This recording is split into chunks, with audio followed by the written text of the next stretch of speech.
जय महाराष्ट्र मित्रांनो, मी संगम डोके. तुम्ही पाहता MH25 ड्रायव्हर धाराशिवकर.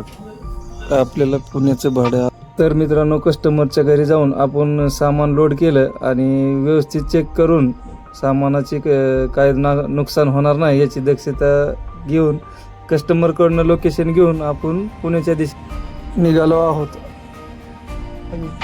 मित्रांनो, जे घडायला नव्हतं पाहिजे ते घडलं. का गाडीचा आवाज काहीतरी यायला लागला म्हणून आपण गाडी साईडला घेऊन चेक केले असता बेल्ट तुटलेला सापडला.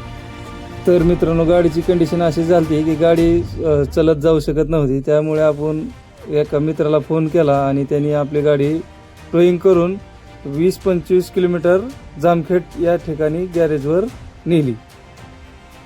तर आपलं जे भाडं होतं ते त्याला आपण सांगितलं की बाबा आता गाडी तर काय आपली पुण्याला जाऊ शकत नाही, तर तूच आता हे भाडे कंप्लीट कर आणि मी तोपर्यंत गाडी नीट करून घेतो.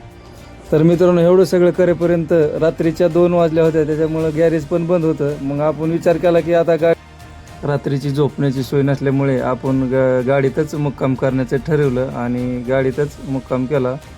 तर सकाळी मित्रांनो 9 वाजता फिटर आले आणि आपल्या गाडीचं काम सुरू झालं.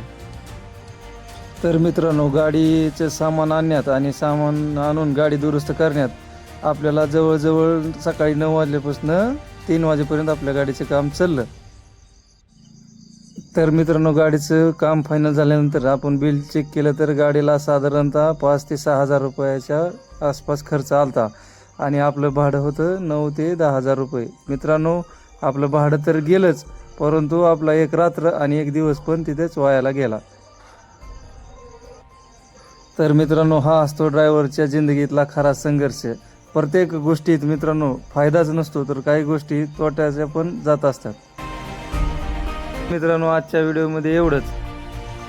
तर मित्रांनो, गाडी तीच, ड्रायव्हर तोच, फक्त प्रवास नवा. तर मित्रांनो, व्हिडिओ आवडल्यास लाईक करा, सबस्क्राईब करा आणि शेअर करायला विसरू नका. तर भेटूया नवीन ब्लॉगमध्ये. धन्यवाद.